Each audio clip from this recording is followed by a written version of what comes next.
welcome to This Week in History with Mike and Will. I am Mike. I'm Will. And this is History Week time. History Week time. Here we go. Yeah. As you know, if you watched our show, what we do is Will picks an event from history and he has 1 hour to research it. No, you have as much I time. have a week to research. More time to research Sometimes it. over 1 hour to explain it to me. Yes. And so that's what he's going to be doing today. And today we are going to be discussing the origin of Hanukkah. Yes. Although sometime we maybe should do like a can Will research something in an hour and do a presentation. That'd be kind of an interesting. Fine But by then the me. episode's a week long. Fine by me. Do an hour of research and 1 week presentation. All right, well, That's we'll long. have you film that from your home. Yeah, I think so. All right, so we're going to be discussing the origin of Hanukkah. November 21st, 164 BC. BC. I'm sure there'll be details with that date. Technically, the date is the 25th of Kislev, but the dates shift because that's the Hebrew calendar versus our calendar. So Got it. 25th. It always falls on the 25th of Kislev, but it changes for non. This all should count towards your time right now. No. It doesn't, because I'm not going to go into detail about it because I don't know enough about it. You've got 1 hour, Will, to explain to me the origin of Hanukkah. So, Mike, Yes. what do you Will. think of when you think of Hanukkah? I think of Jewish people celebrating around winter time. Yes. Do you know anything about the event, Oh, or do you have any yeah, guesses I do. about like what started it? There's the candles, and they're celebrating the miracle of like the lights lasting for 7 days, the oil lasting for longer than it should have. No. Okay. But no, I think I don't know what that is. there might actually be a thing that's tied to the lighting. It's the menorah. Yeah. It's the lights. Menorah. And they light it because Hanukkah means dedication. Okay. Not like being motivated, dedicated, but like it is a dedication to a thing. So we're going to talk about what are they dedicating it to? Because for us, especially as what we would be called as Gentiles, Yep. is not really knowing the culture or the tradition, outsider looking in, and then also you have more than 2,000 years of history to kind of the holiday evolves, right? So this goes back a bit. Okay. Even before the event itself. In the 6th century BC. So that's 500 something? Or wait, That's. I do math on that. Yeah, I think it's. Okay. I think it. Yeah. Or is It's it weird. seven? It might actually be 600 somethings or it's in the 500s because it's 400 years before our tale. Got it. There's a man named Daniel. Hey, Daniel. Daniel was Jewish. Okay. He's famous amongst for being thrown into the lion's den. Hey, Daniel the lion's den. And the lions didn't hurt him. He watched Shadrach, Meshach, and Abednego being thrown into a furnace by the mad king Nebuchadnezzar II. Nebuchadnezzar is only considered mad from the Jewish perspective, but for good reason, because he did bad stuff. He was the king of Babylon. But a real person. But a real person. Yes, he's part of Babylonian history. Okay. They kind of predate the Persian Empire. Think of it that way. Yeah.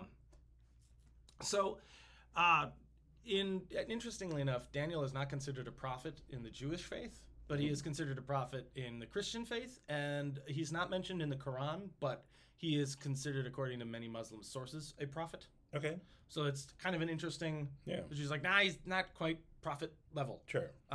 But he had a final vision. In the last 3 chapters of the book of Daniel in the Bible, he talks about a king in the north who would oppress the Jews and destroy, or not destroy, but defile the temple. Ooh. Now, Daniel's story takes place during a time where this literally did happen too. The Babylonians, who are not from the north, they're from the east, came in, conquered Judea and the lands of all the Jews. They fought this big battle, and then a bunch of Jews who fought in Babylon were captured, and then they ended up having to live there for quite some time. So there's a big Jewish diaspora, they call it, where the Jews get kind of kicked around the world. Yeah. And a lot of the ways they end up spreading is they'd march off to defend their homeland by fighting somebody bigger and stronger and lose, and then they get stuck there. So that's what happened to them in Babylon. It's one way to spread your religion. And then out of spite, Nebuchadnezzar destroyed the temple. And this is considered like the first temple. This is the Temple of Solomon. This was a big deal. And that's in Jerusalem. All right. So years and years and years and years later, we have a king in the north show up. Jon Snow. Close. No. Alexander the Great. Oh, okay. He's north technically of there. Sure. Okay. And he's a young, handsome guy with wavy hair. Okay. So, you know, Yeah. it's Jon Snow. Jon Snow in a skirt, Yeah. basically. John Bro, we'll call him John Bro. Oh, good. Yes, because he also That'll be liked a good men. tomorrow. So John Bro. John Bro. Alexander, you like guys. All right. It's okay. It's fine. It's fine. I didn't say. I'm just saying. So during Alexander's campaigns in 333, so a little bit after the Babylonian stuff, Okay.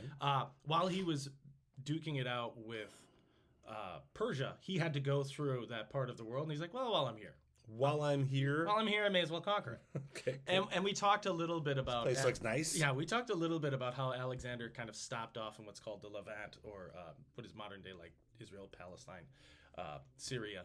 And he just kind of conquered everything down there, and he's like, all right, and moving on, he's going to go conquer and fight Darius. Well, he just likes conquering it. He really, like, if it's there and it's not his, he's going to take it. Yeah. He conquered Egypt. And then after he died, his empire split into a bunch of Greek states. Yes. One of them was, we call it Ptolemaic Egypt. Yeah. So that's Cleopatra's ancestors.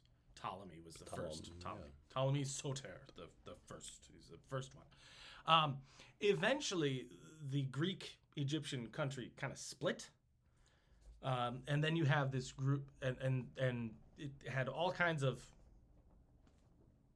shifts and changes and people controlling different parts.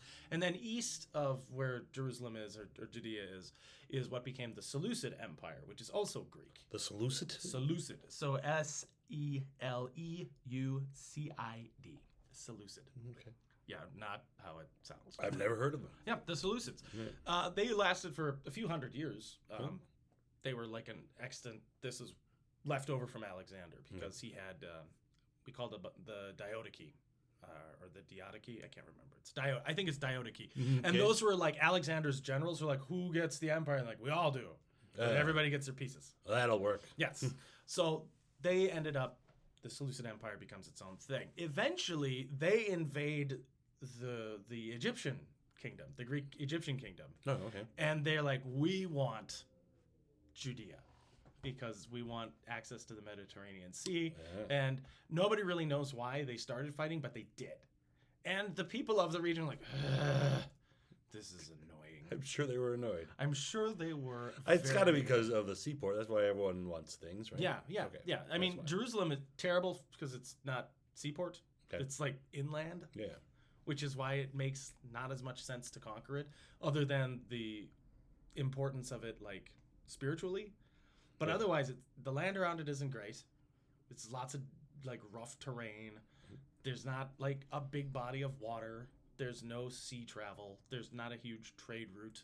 Yeah. There are other options. But for some reason, people really want this. People wrote it down in a book. They wrote down it's important. Yeah. And nothing is more important than killing somebody over something somebody else wrote a long time ago about your god. So you just kill them. And fight and die for it. Yeah. So this region is becoming super Greek. Super Greek? Super Greek. She's super She's Greeky. a Greeky. I knew you were going to... Sorry, I beat you to it. She's a very Greek girl. The Jews... Can you don't take the Romans? The Romans. Can you don't take home the... Yeah. No, you don't take... I'll work on that parody. I'm no Weird Al on the fly here. Yeah, you can't be. I think even Weird Al takes time. Yeah, sure. I don't know about his on the fly game. We'll see. Although he is pretty on the fly for a white guy. Yeah. But I got it. All right. You got it. You got your own joke. I got my one. So the Jews actually start, in addition to learning Hebrew, they start to learn what's called Koine Greek. Koine, Koine. That's Koine. Like biblical Greek, Alexandrian Greek. That's kind of just what the common Greek of the time. Okay, common Greek. Common Greek. Right. It's not. It's just because Greek has shifted up. It's been around for so darn long that the language has shifted. Modern Greek is very different. Yeah. So they start learning like Greek culture. They kind of dress like them. Their military is similar. Their styles of buildings kind of start to adapt.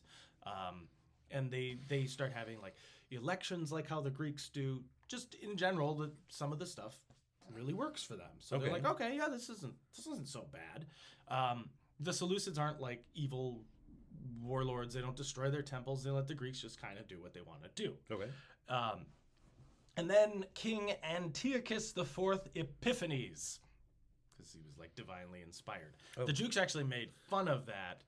King Antiquities? What was it? Antiochus. Antiochus, and he has an epiphany? Is that what It's you're called Epiphanes. Epiphanes. That's his sobriquet. That's the his... verb of having an epiphany? Pretty much, yeah. It's like divinely inspired. They used to make fun of it and call him, I think, Epimanes, which means like his brain doesn't quite work. Like he's mad. Oh, Greek puns. Yep, they would make fun of him. They didn't like this guy. So he, in his own area, was like, yeah, I'm this great Seleucid king. And the Jews were like, he's fine.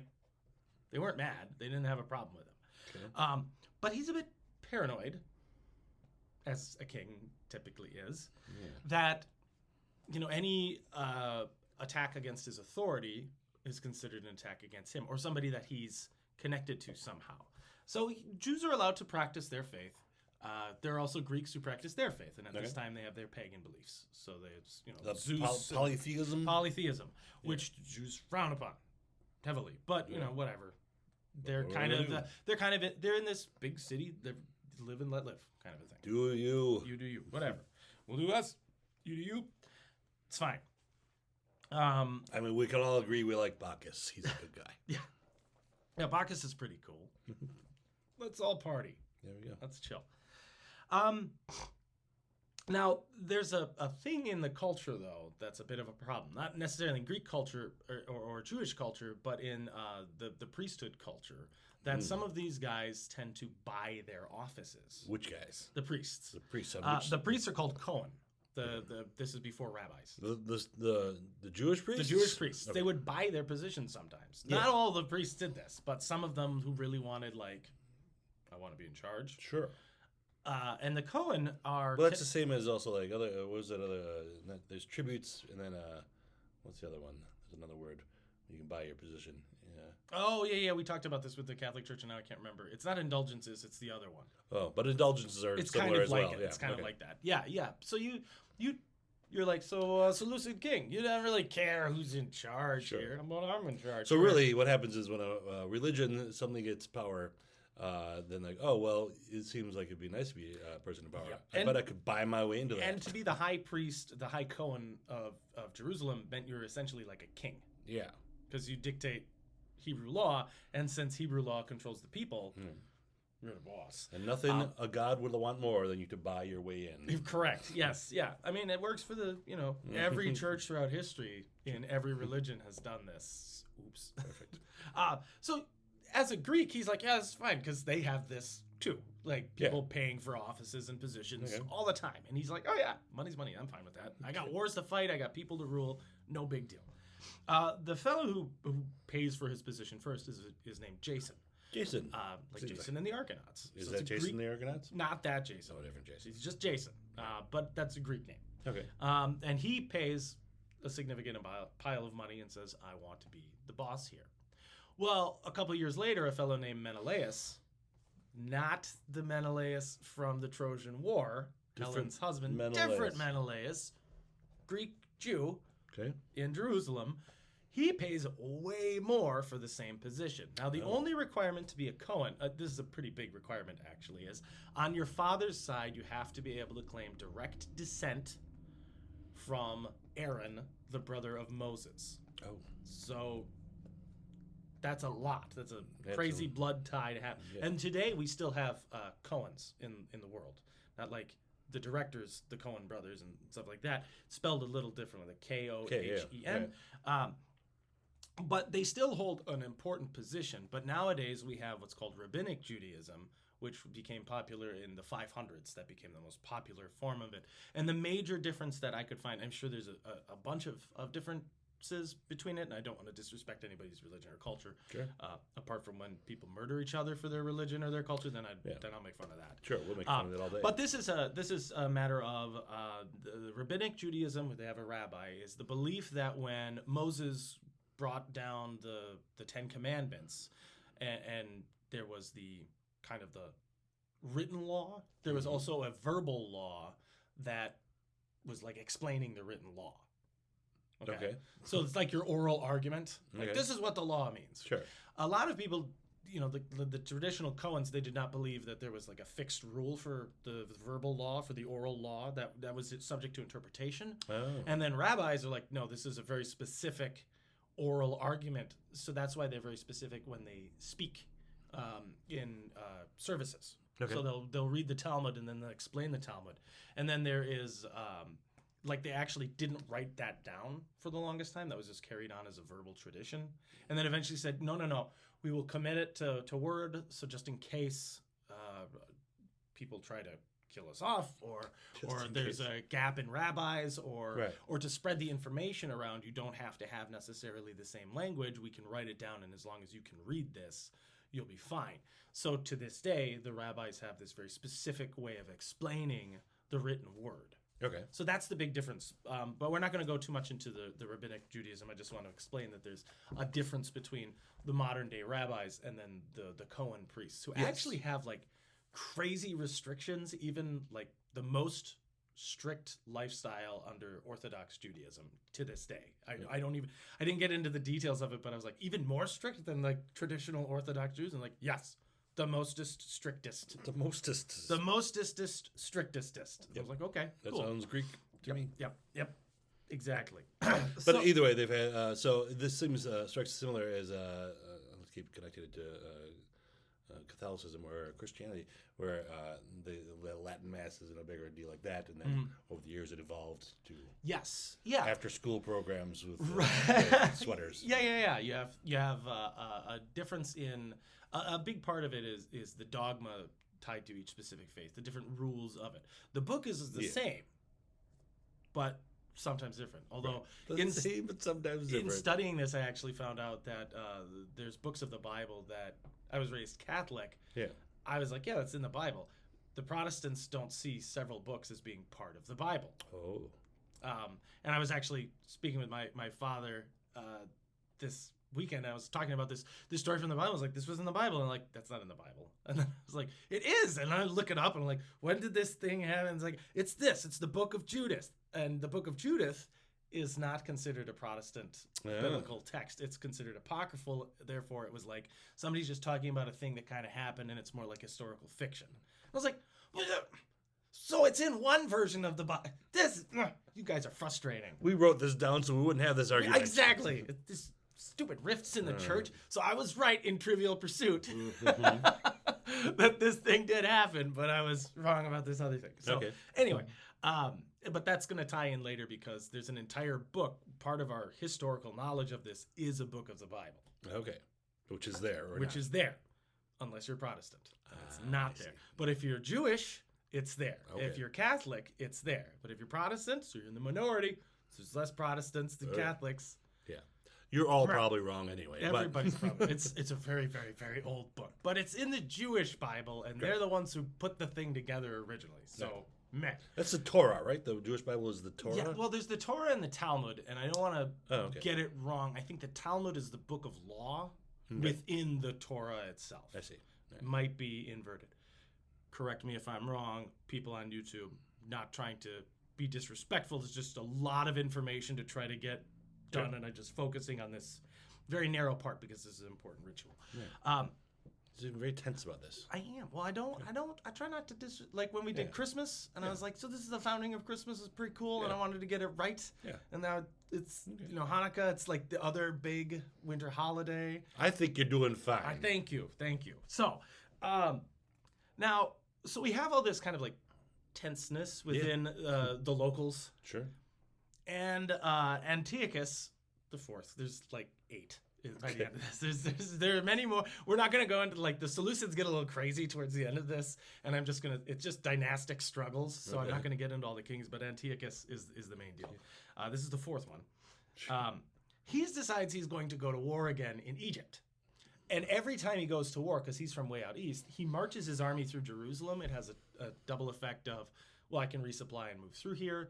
Also, look how big my army is. Oh yeah, check me out. Just in case you guys ever try to do this whole like independence thing or stab you in the back, here's 40,000 Greek soldiers. Just passing through. Imagine what would happen if we stayed. That's a good tactic, I guess, to keep people in line. Yeah, it's like the firm hand that's just waiting to turn into a fist and just like every king at the time, right? Okay. While he's off going on campaign, Jason, our priest from before, hears that he may have died. Oh. And because of this, he's been bearing a grudge against Menelaus, who took his job by bribing the king, and allegedly let the king into the temple, which is totally disallowed because he's not a believer, and then let him like take a bunch of gold from the temple, something like 1,800 talents of gold. Do they just gold lying around the temple? Well, they would have offerings at the temple, and then they would have like, that's probably since it's the biggest, most secure building, they would have like temple gold put aside for projects and stuff like that. And a talent of gold is like an ingot of gold. It's like 50 pounds. It's a lot of gold. So this king's just like, ooh, can I have that? And Menelaus is like, sure you can. Do I get a cut? Sure. So Jason really hates Menelaus. Yeah, it sounds awful. The second he hears that the king is dead, he murders the guy, or tries to murder the guy, and it causes violence in the streets of Jerusalem. Unfortunately for Jason, Antiochus is not dead. Oh. He's fine. He's fine. There's just a rumor that he died. Oh. So now he's mad because he sees this as an attack on his chosen priest. An attack on his chosen priest is an attack on his authority. But he didn't even kill the priest. He just tried to kill him? He tried to kill the guy. So now, though, Antiochus, who never had a problem with the Jewish people, thinks they have a problem with him. Oh. But they don't have a problem with him. They have a problem with another faction within their own faith and culture. Okay. So this makes him think this is a rebellion. Why don't we just talk? How about they just talk it out? No talking from the king. The king does not talk. The king, instead, goes in and says, all right, this Jewish thing was nice, but now it's done. No more Jews. You now have to worship Greek gods. And he puts in really, really hardcore strictures. First of all, he marches into Jerusalem and sacks it twice. This kills thousands of people on all the sides. There's tons of other infighting. He goes into the temple and defiles it by making it this weird Greek and also Jewish crossover faith worship location. Okay. Which is like, he couldn't have caused more of an effect if he'd like defecated in the middle of the temple. So no one's happy. No one's happy. He takes all of like the moderates who are like on his side and he makes them mad. And then he makes all of these more radical people who were already ready to fight either side really, really mad. Yeah. He bans the Sabbath. You now have to work on the Sabbath. He forces them to eat pork in violation of dietary restrictions, so they're not allowed to keep kosher. And he bans circumcision, which I'm okay with that one, I guess. Yeah. Like, stop. And also, while we're at it, stop chopping bits off. He forces them to eat pork. He can't make people eat pork. I mean, maybe just if you took all the meat out of the market, or you just, I'm picturing him just in the back, like, yeah, they ordered a pound of this, the goat, here's some pig instead. They trick them to do just being sneaky about it. I actually don't know how. It's not like I don't think he grabbed them and force-fed them pork in the streets, but I think that's what that just seems to me like the biggest jerk move. Because it's the hardest to enforce. You could be like, yeah, everybody's got to work all the time, whatever. That's rude and nasty, but you can maybe come up with a reason for it. Or the banning of the circumcision, it's like, no, we're not going to do that because that's that doesn't click with our culture. But the pork thing, that's like, you'd have to, I can't even imagine how you would work that one out. Yeah. Like just we're just having salads tonight. The logistics of this. Like, is there like a pork guy who just waits in every house and they're like about to put like beef on, like, ham only. He just goes in and buys all of the goat meat and all the lamb and everything else, and then he's like, only pork. I don't know how you'd enforce that. All seems excessive reaction over one guy trying to kill another guy. I feel like he might have had underlying issues and planned out a little more. It's like he was just waiting for one thing to go. I think he had like a bad campaign in Egypt, so he's like, well, I'm killing somebody. And it's going to be you people. I can't oppress my people over there, these people over there, because they kick my butt. But you guys who are just doing your own thing, I'll smash you. That's fine. That's why. Right. Yeah. It's like classic king bullying. It's like, I'm just crushing somebody. Now, because most of the culture is basically Greek at this time, it doesn't alienate all of them. A lot of the people are like, yeah, the whole thing with you trying to murder Menelaus was pretty messed up. It will go along to get along until this calms down. Okay. It'll get better. So there still is like a faction that's like, can we not murder each other? This is the no king one seems- listens to that they're faction. Like the king seems, and this is when they talk about like the quiet majority. This is the quiet. That's the peasants and the people who have to live and work and do all this stuff. Like, well, you guys have this time and energy to go kill each other.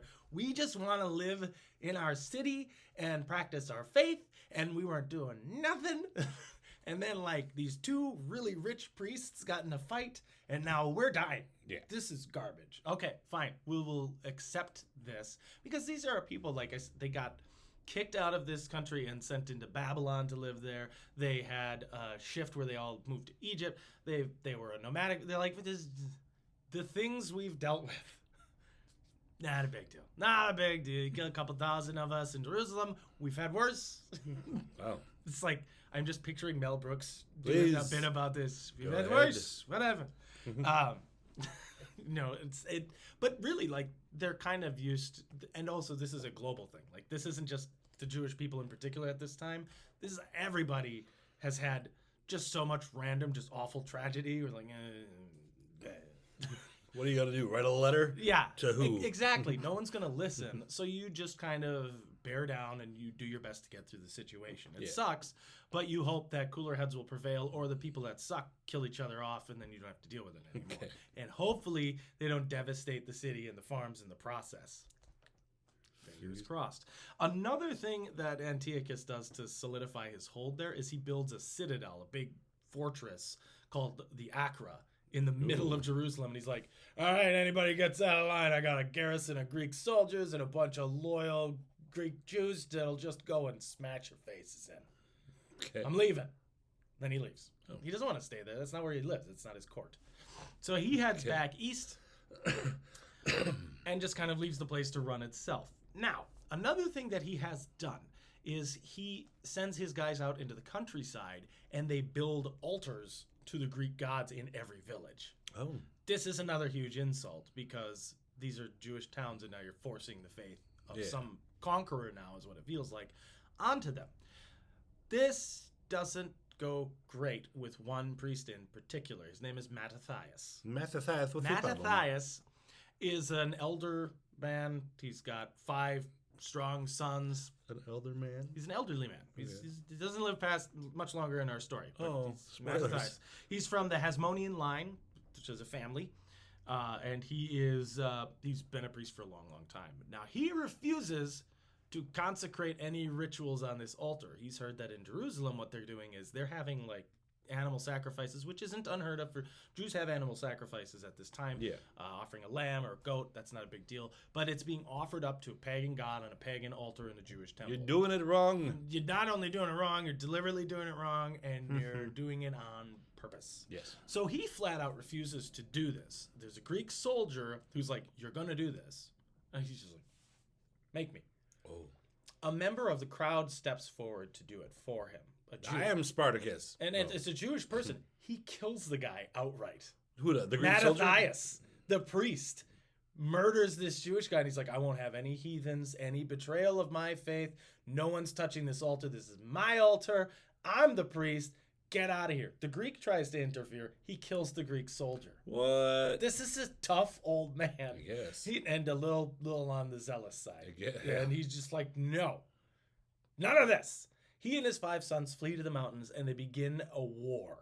Well, it's not just him and his 5 sons. They have followers and family members and cousins. And, Sure. You know, but this spreads the word. Like, all right, we're done with this crap. All right. Unfortunately, this turns really bad. It's not just them versus the Greeks. They see any Jewish Greek, like they call them Hellenized Jews. Hellenization is Greekification, if you will. Yeah. So like, I can't believe I just said "if you will." As like, you will. we've arrived at the scholarly level of podcast. Well done. That If you will. Hellenic, is that Greek? Yep. That's Like Helen of Troy. yeah. Yeah. I think there's Hellas, which is like the land, so it's not just Helen of Troy. But, Okay. So anyway, they start taking this out on other Jews. Who does? The family of Mattathias, the Hasmoneans. They don't just go, we're only fighting the Greeks. We're fighting anybody that doesn't agree with us completely. Okay, so they've gone extremist. They go a little extreme. They start going into town. Now, Mattathias dies during this time, probably just because he's older. And his son, who is the hero of our story, Okay. Judah, also called Judas, Yeah. becomes the head of this organization. They become a guerrilla warfare unit because they don't own any land. All their land has been taken away. And they're fighting against a really big army. And kind of against everyone. And kind of against everyone. So Okay. they start going into like what they see as Hellenized villages, and they destroy all the altars. That's one of the things. They always target all the altars. They forcibly circumcise children, Hey, which is, tricky to do forcefully. yeah, just hold it still. Step, next. You know, and there's the family freaking out about, we're going to kill him if you slip him. No, it's not. So they do that. They burn and land and houses and stuff of the guys that are too Greek. They kill some of them for being non-believers, even though they're Jews. All right. But because they're going along to get along, like, none of that. You're with us or you're against us. And they start killing a lot of This is the first time we've had a Jewish group be the bad guys, it Yeah. seems. Ish. Ish. Ish. I mean, ish. right. Because the reaction is really extreme, right? Yes. And this is according to the book of Maccabee, which is, there's two book of Maccabees in the Bible. That is the story of these people. So this is their record. I'm not taking anything out of context. They refer to these people in all kinds of really nasty ways, but they basically say they're unbelievers and therefore are bad. The people who aren't with us. Meanwhile, that's the majority of the people are just sitting like, sorry, my faith wasn't strong enough to resist getting speared by the bad guy. If I'd have known you guys were just going to kill me too, maybe I'd have switched sides. Oddly enough, this does draw people to Judah's cause. He Really? gets the name Maccabee Okay. or Maccabeus. So he's also called Judas Maccabeus. That's the Greek version, otherwise Judah Maccabee. Maccabee has multiple potential meanings. One of them is Maccab is hammer. Hammer. So the general consensus is he's Judas the Hammer. Yeah, that sounds badass. Yeah, either because that was his chosen weapon, which is pretty badass, that he Yeah. walks around like a big war hammer, Sure. or because he was like the hammer of God kind of a thing, it's his more force of metaphor, personality, yeah. more metaphorical. It can also, because there's a slightly different version of the word, means like marked or designated, which means like chosen by God. Oh, So he was the chosen of Yahweh to guide his people and smash the non-believers. Smash the And non-believers. then there's an acronym. I didn't write down the Hebrew words because I didn't want to mispronounce it and just totally butcher it. Okay. But it's an acronym for "Who among the gods is like you, O Adonai?" It's a quote from Exodus. Oh. And in Hebrew, it's basically like MKAB, Maccabee. Okay. So it could mean one of several things. For the purpose of our tale, we're going to stick with the hammer, or also the sledgehammer specifically. So Peter Gabriel plays every time this dude shows up, and he just comes pounding through the wall. Music. Sledgehammer! Piff. Oi. He probably has it to smash the altar. I'm just picturing this really big guy just... And he's kind of a cool-looking dude from the picture I found of him, so that's... Ooh. Yeah. That's Judas Maccabeus. Kind of this stoic Greek look. It's like the big thing with the Greeks at the time is like a really cool, very curly beard and very curled hair. It's probably not like that because he's living out in the sticks right now, fighting everybody. Oh. So he's probably not all manicured and Still curly hair, though. still probably has curly hair. Yeah, his hair is probably the same. Sure. But Snarl, but not maybe. the amazing... Uh, I don't know if you've seen a lot of the Greek pictures where they have Yeah. these just amazing beards where it's like, how you don't even have curlers back then. How did you manage that? That's good work. Plus, it's a thing. lots of desert. So if you oil your beards, it's like dirt. Yeah. I just don't understand. But Yeah, it's more of a home and city thing. yeah, I imagine. yeah. Right. But still, even in in cities and at home. A lot of this is open air stuff, and there's still dust storms. So I don't know. I don't either. Impeccable manscaping. Well, cameras were more flattering back then. Yeah. Bake the drawing good or I'll kill you with my hammer. Yes, sir. Yes, sir. So now that Judas is running things, he's got kind of a vision that instead of it just being we're going around and smashing everybody's different than us and all this, we should make it a proper Jewish state again and reclaim what is ours. Okay. That we haven't. Let's get some organization. Let's here. have some. Right. Yeah, this has to be more than like revenge killings and just going out into the people and smiting. As people. Fun as that is. Yeah, as great as it's Judah. been working out for us, it's not actually working out for us in the long run. Antiochus, meanwhile, is pissed because now the rebellion that didn't exist, that he did all this to prevent, is now a full-scale thing that he caused. Oh, good job. Good job with your stupid decision. They weren't mad before, but now not only are they mad, you gave them an angry big guy with a hammer who's going around smiting things. Good job. Now they have a leader. Yeah. And he's good. He's good at what he does. They fight a series of battles in this guerrilla-style war. Now, they're fighting against guys who are armed like Alexander's guys. Heavy armor, big spears, marching around.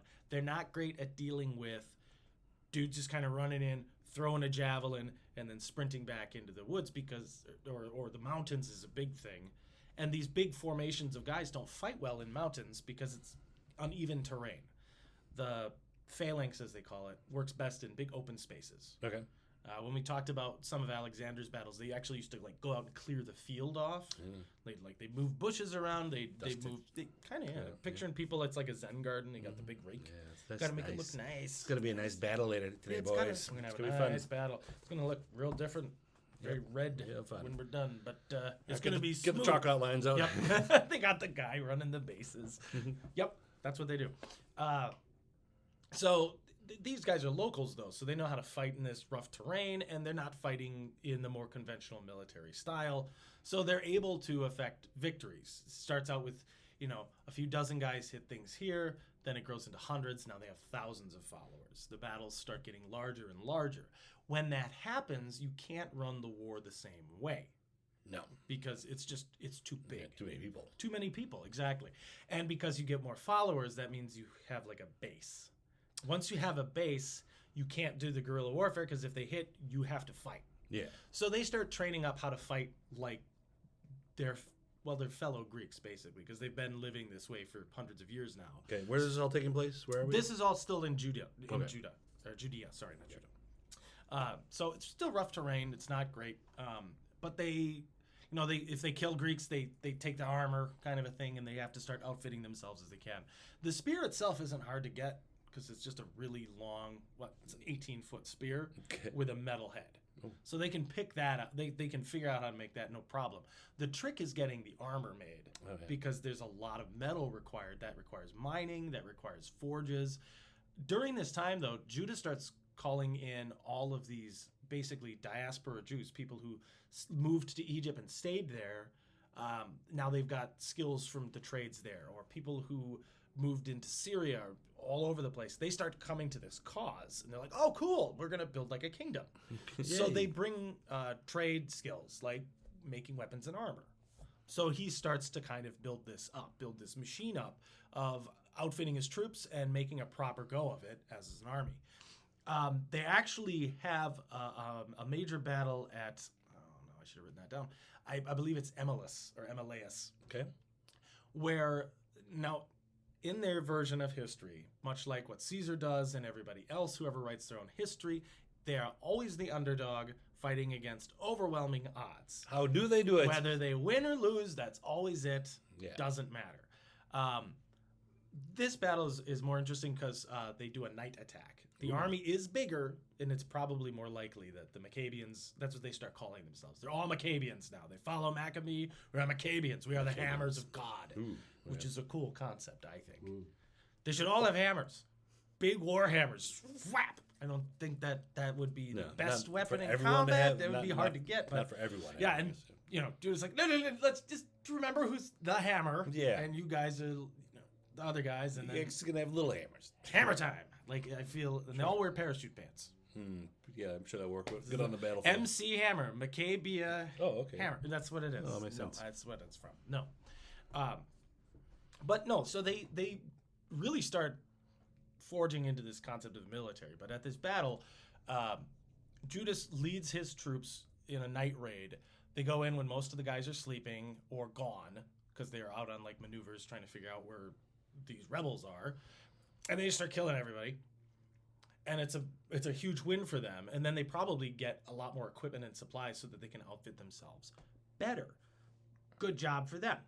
In general, a night attack was strategically dangerous, I assume. Yeah. But was it also like rude? For lack of a better word, was it not like This is not the a normal lot of way the we time do it was things? considered poor form. Yeah. But also, if you're dumb enough that you let an army get into your army while you're sleeping, that's also poor form. That's true. So it's kind of all's fair in love and war concept. This wasn't an unheard of tactic. People have been doing this a long time, sneaking into rival camps, killing off leaders, as many soldiers as you can. But there's a huge risk-reward factor. Because if you screw up, so in the book of Maccabee, it says, like, after the alarms sound, Judas gathers his followers around him and does his big speech. There's no way he's going to do a speech in the midst of a night raid. Got a speech for you guys. So it's more likely as he had a speech beforehand, and he's like, we're all going to go out, we're going to do this thing, let's go. Okay. And then they went, ready, But break. first, some s'mores. Maccabeans on 3, 1, 2, 3, Maccabeans. And then everybody goes.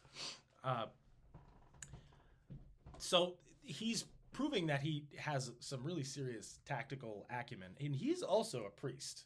So this is not the time of priests just sitting there and These are tougher priests. These are tougher priests. These are tougher people. Battle priests. Battle priests. Yeah, exactly. Yeah. Apparently, at least in the least Hasmonean family, like least this is what Mattathias it is an is, old man who just killed a professional Greek soldier like it was no big deal. Yeah. So, also this guy's called the Hammer. For all we know, he's called the Hammer because his fists hit like hammers. Maybe. So this guy's just getting bigger and bigger. He's like, Dave Bautista just comes in. I am Maccabee. Whap! Crushes people. I hope he was a big guy. I would imagine he'd have to be. He's fighting all this time and he's got this reputation. You'd have to be fairly robust for sure. After this battle, then they finally have like army. And at the Battle of Beth Zur, which is kind of near Jerusalem, they defeat the Seleucids. Apparently, they fought an army of like 20,000 guys. Okay. And they only had like 3,000 guys. It's more likely that they were like 5 to 10,000 each, and it was fairly equal numbers, fairly equal tactics, fairly equal equipment, and then it was romanticized to upsell it. But what's cool is there's archaeological evidence of this stuff happening. So this isn't just the book of the Bible saying this is what happened, and it's not just this guy's account and then a later account saying this is what happened. We have some records of, there was a battle here, there was a battle here, and this happened and this happened. Now, this has all happened in the span of like 4 years. This started in 168, and things escalated really quickly. And then over 4 years, they have this guerrilla campaign. So now this is late fall, wintertime-ish of 164, and they win at the Battle of Beth Zur. This clears the way for Jerusalem. And the Maccabeans march in and retake the city, except for Acra. Acra does not budge. They just have this garrison of soldiers sitting inside, like, anybody comes through that door, we're going to stab him. Okay. Ah! So, stab. How long can they stay there, though? Surprisingly, a very long time. They stay there for like a year and a half. Oh. It's pretty impressive. How do they get supplies and stuff? They just have them. Oh, okay. They're probably just living off of grain. Wow. Just chewing on 1 grain a day. Yikes. But fortresses like this were designed to withstand a siege. So they'd have cisterns to collect water. They'd also have their own well and water supply, and this is all built on rock, so you're not mining into it. They also had like a big courtyard, so they might have been able to actually grow their own supplies. Okay. Not a huge amount, but it would have. So bigger than I was picturing. I was picturing like a house. Yeah. No, yeah, this is a fortress that was made specifically for this. If something goes wrong in the city and the whole city turns against them, they can hold it for months, if maybe longer. Right. Well, there they go. And that's what they're doing. So yeah, it's kind of like they walk by. I'm picturing the Maccabians march into the city and like, everybody just stay out of arrow range of that. The big stone death building. We're gonna go over here. We'll get to that later. We'll go over there later. We own the city, except that block. Okay. Over here. They go to the second temple though, and Maccabee cleanses it. Cleanses it. He doesn't like. It actually means like a ritual cleansing of it. Oh, okay.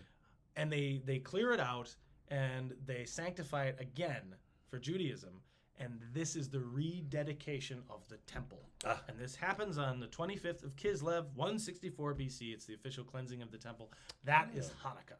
That's Hanukkah. The official founding of the temple. Now, I believe like the eight days and nights comes from how long the overall ceremony took to preserve it, to sanctify it. It's probably a really lengthy process because this is, for years, these guys have been just defiling this temple in so many ways with different sacrifices to different gods.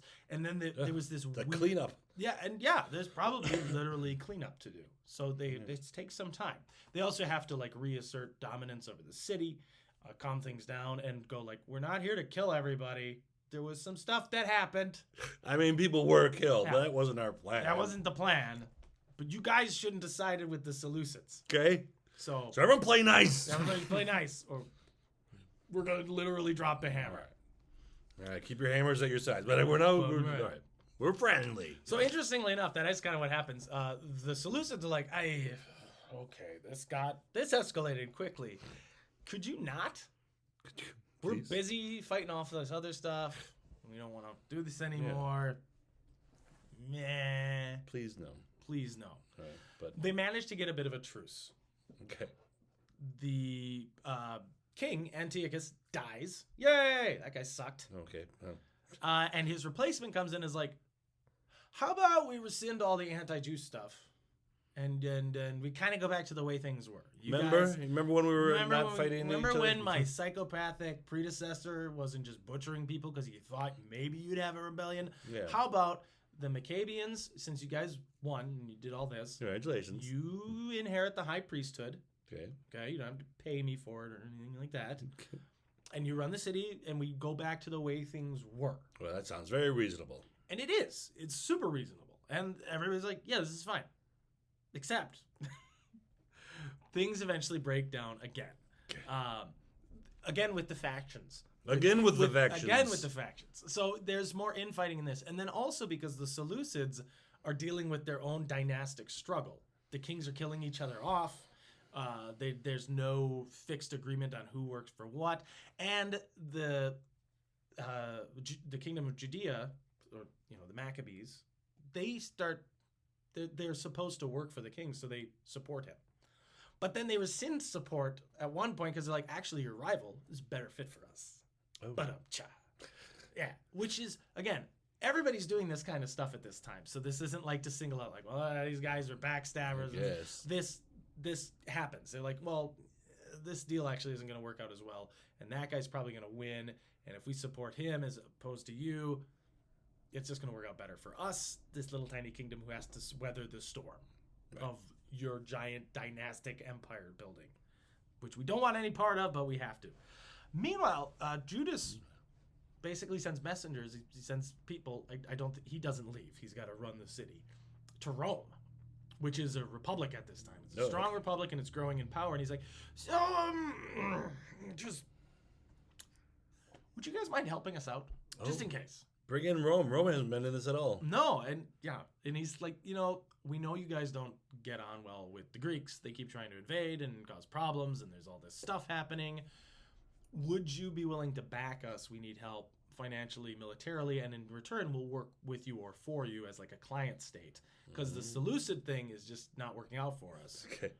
But you guys have so many different cultures and stuff already working under you. Maybe this will be a good fit. All right. And the Romans like, that's not a bad idea. And it's kind of a loosey-goosey, not like they don't really commit to anything, but it builds the relationship. It opens communication. Who's running Rome at the time? It's a republic, so it bounces, it changes. There's elections. So Someone. literally every year, it's 2 different guys. Okay. And when they're on campaign, it's every other day. They switch, which is really, I don't understand how you run an army like that if you totally disagree. We're marching left, we're marching right, we're marching left, we're marching You'd right. hope that they at least have meetings. And sometimes they didn't get on. So one guy would say, we're going to attack this city. And the other guy's like, we're going home. And they would literally do that. Boy. Tuesdays, right? Yep. It's just awful. Going back on Wednesday. Once this clock is done, you're not in charge anymore. Haven't we walked to the same ground? Everybody drag your feet. We don't want to go there. And then run when it's my turn. All right. So the Maccabee now has completely shifted how he's going to have to do his strategy. He can't do guerrilla warfare at all. Now he has to hold territory. And not just hold territory, he has to grow territory. Yeah. Because just sitting here isn't going to be good. So he starts going out into the rest of Judea. He fights different factions, not just of Jewish peoples, but of different cultures and little miniature kingdoms and lands, and starts bringing in more people, which causes kind of a food crisis because the area is not immediately suited to having more people yet. Okay. Because it's like, this town is made for a population of 10,000. Now we have 15,000 people living in the walls. It's not quite made for that. Perfect. This is Plan Maccabee. Yes. During this, they besiege the Acra. They don't want them in there anymore. Hello. And they're like, by the way, you're now besieged. And they're like, I thought this was done. And this happens a couple of times where like the Acra gets besieged, but then it's not besieged, but then it is besieged. And that tends to cause, like, it helps with treaties. Because like, well, just, we have a garrison of a few hundred guys sitting inside your main city. Oh. So you have to think about that. You can't just leave, because then they'll just leave their fortress and take the city. Yeah. So you have to do this, you have to do that. And they have to plan more accordingly because of this. It's more of a thorn in the side that it would take so much energy to get it out that you might actually weaken yourself, or you ignore it and then it gets worse. So they can't really, this thing is just annoying. Yeah. But it's got to be annoying for the big guys in there, too. They're not enjoying life. I can't imagine. They're almost prisoners as well. Yeah. That's like, you guys can't get in. And like, yeah, but you guys can't get out. This sucks. I imagine this just sucks for everybody, especially the guys stuck in the fortress and the people who have to live in this city while everything else is going on. Yeah. So while the Maccabees are having this kind of a besiege going on in 162, they are defeated in the field at the Battle of Beth Zechariah, and then one of the Maccabee brothers is killed. Oh, no. One of Judah's brothers is killed, Yeah. which stinks for him. Apparently, fighting an elephant. Yeah, he charges a war elephant and gets crushed. Oh. He's trying to, like, hold it back Right. because it's going to rampage through their army. It's a very brave death. Yeah. But I didn't assume it was just him in an alley like that. Yeah, let's dance. You and me. Crush. I picture this poor guy was with some other guys with spears, like, let's just see if it'll stop. Dead. Unfortunate. Yeah. The army retreats, though, into Jerusalem, which is a big city, and the Seleucids like, we cannot afford a siege. This is... All right. Time out. Time out. Let's just stop fighting. Okay. And the Maccabees are like, okay, but we're still going to hold on to these spears and this hammer. Okay. And they're like, okay, we're going to hold on to these spears and, well, we don't have a hammer, but we're going to still, we're going to be waiting. And things kind of persist like this for a while. This kind of thing. Uneasy piece. These uneasy pieces happen like 4 or 5 times. And again, I just feel really bad for the people stuck in the middle that are just like, we just want to live in this. My house has been set on fire 4 times by 4 different groups of people. Get real sick of this. Yeah. I just want to I've endured like 17 kings. I'm tired of this. Sit and eat a pastrami sandwich and And I'm read the paper. 6 years old and I've had to deal with all this. I'm working 2 jobs. It's ridiculous. Just the life back then is just miserable. In 160 BC, this is the Battle of Elasa. This was supposedly the Maccabees are outnumbered like 10-1, and it's a crushing defeat for them. Judas dies in the battle. Oh, This is a very big loss for them. Yeah.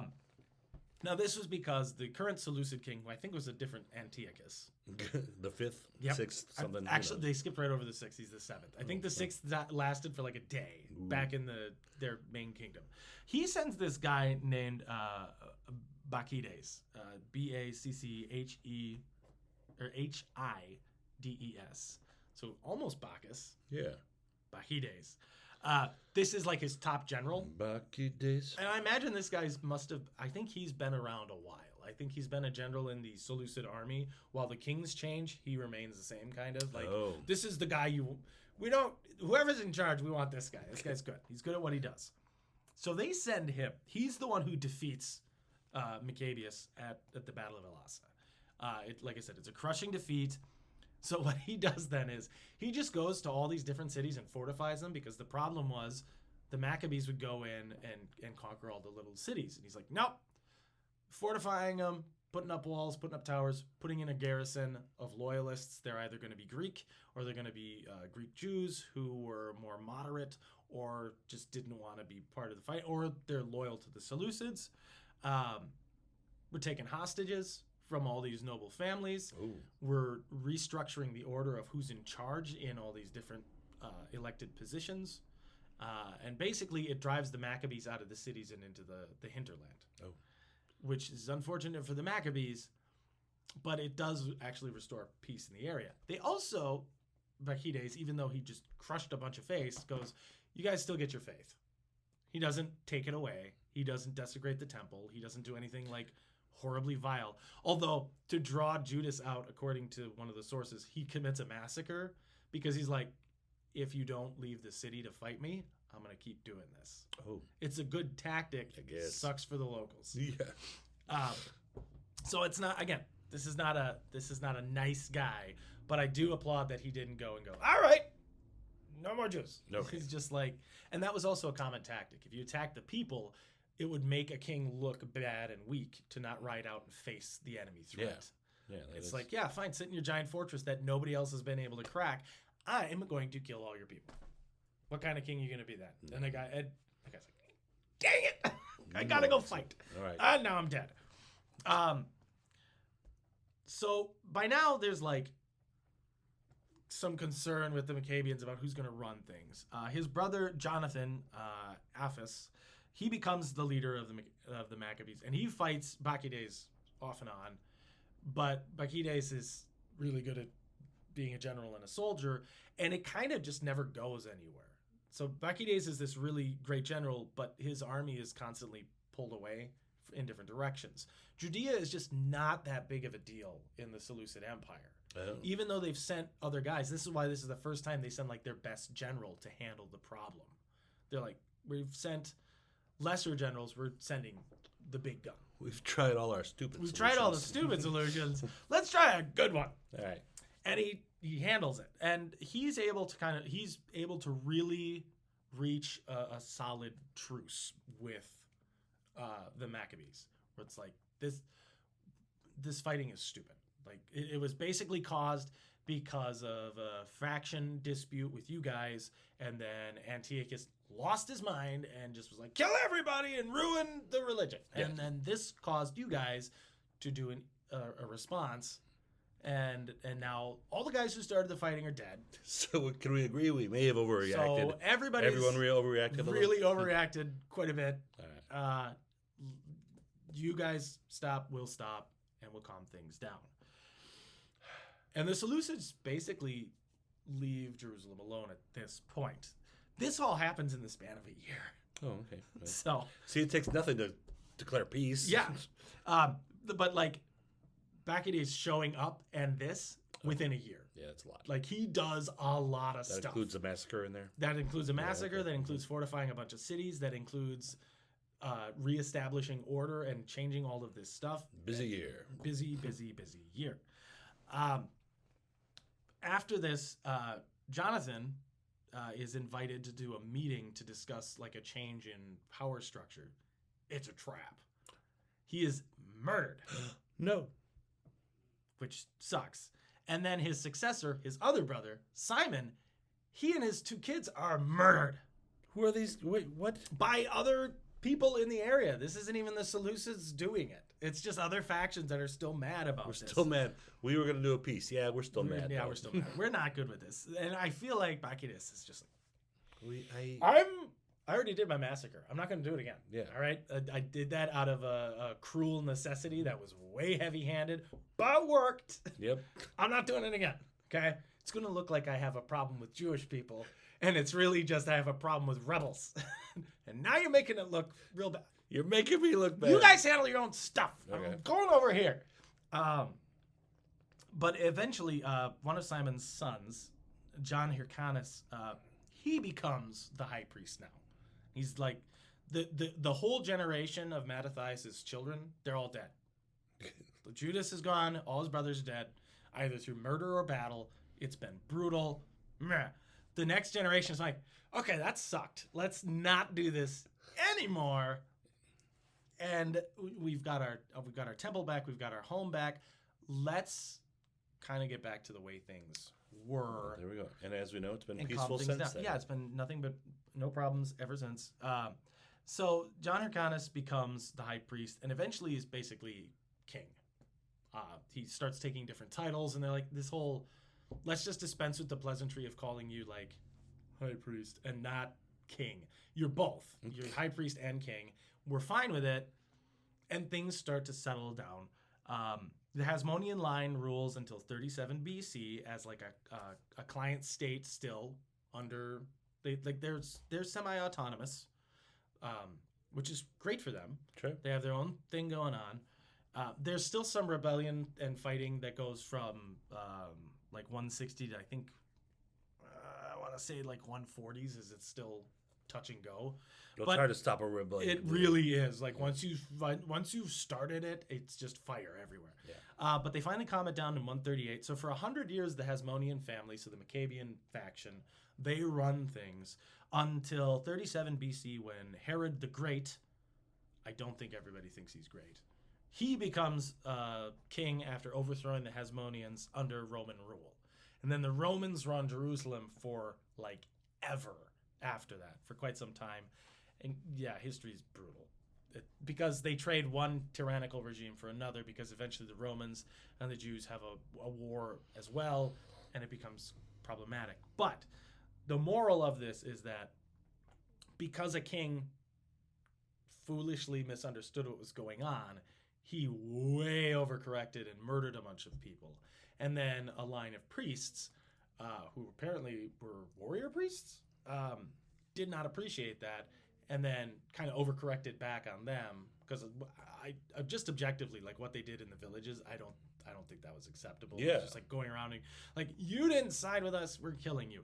But they eventually were able to reclaim their city and reconsecrate the temple, and that is what's celebrated during Hanukkah. What I did find was interesting was the book of Daniel, which we talked about, that was talks about this king and this big prophecy. It was written in 165 BC. Well, that's a little bit after the thing that happened. Yeah, so that's not much of a prophecy, is it? I guess not. No, to say like,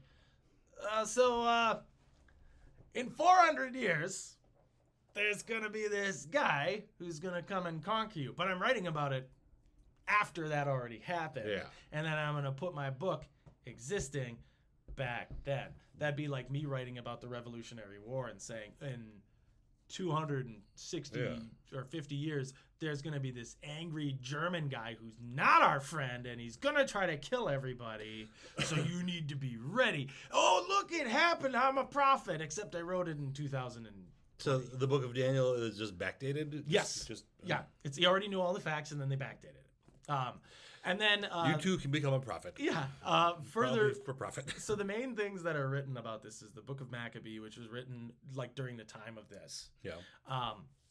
And then there's a guy named Josephus, who's kind of like the preeminent Jewish scholar of the first century. He was a Jew who fought against the Romans and then became a Roman. So he switched sides. Oh. He's actually a pretty reliable narrator because he deliberately doesn't try to sound like the Greeks and the Romans are bad guys, because that's his audience. Oh. So he wants to say like this is what happened. So he's a pretty reliable narrator in that regard of saying, this are actually probably what the numbers would look like. These are actually probably what the armies looked like. This is what was going on. But he's got a very interesting story that we'll probably do another time. So that's the story of Hanukkah. The story of Hanukkah. Had nothing to do with Candles. There would be a light ceremony though. Sure. But I thought that was fascinating that it means dedication, and I think that's really neat. I definitely like the much more peaceful approach to it nowadays, as opposed to Maccabeus walking around smacking people with a hammer for not quite going along with him. Yeah. But I think that's probably been softened over the years. I think it has been. The hammer is now foam. But no, I think what I really took away from this was studying it is just because something is rooted in there was oppression and then there was violence and there was this strong thing, it turned into this finding the silver lining, the time to come together, to be thankful for the gifts that are given, the family that has survived hardship. Because what I really think was going on, this celebration is not what Maccabeus did or what the Seleucids did. I think it's the people of this region surviving this, weathering this storm, and being able to go, okay, we're able to weather this. We're able to get through this. We got through all of this violence, all of this faction infighting, and this is our time to take what's really important to us, our temple, our old beliefs, our heritage, and rise and overcome. And I think that's really fascinating.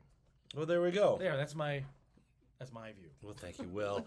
And that was the origin of Hanukkah. The origin of Hanukkah, a little bit around it, a little before it. Surely grown and changed since then. Yep. And, tell us all about it. Yeah. If you enjoyed this, like and subscribe, add if I comments. got stuff wrong, let me know. Or you just want to add more information to things. We had a fella a little while ago give us a whole little update on Japanese armor. Oh, yeah. Check out our other videos for about Japanese that. stuff. Yeah, you got to go back through the comments every so often. It's nice when we're like, oh yeah, the one from like 3 years ago.